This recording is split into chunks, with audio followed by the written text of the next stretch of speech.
Sige. O, ginalaglag ka sa mami mo. Sige, pag umano sa tiyan ko yan. Pag ito'y nalagyan Anak, ko- ilitiin mo. Pag ito'y nalagyan ko, tingnan mo. Tigil to, iyak pa.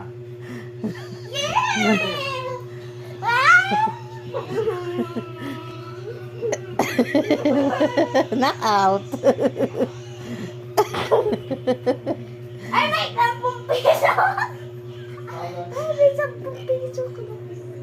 May siswerte ko talaga.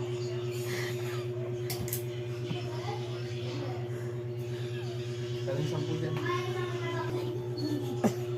Ay, bayad na pala ako. Walang bayad. 350. Ah, bayad na pinagbayad siya sa recognition. Yan. 400 pa. Ano 400 po? 150 na lang. Or 300.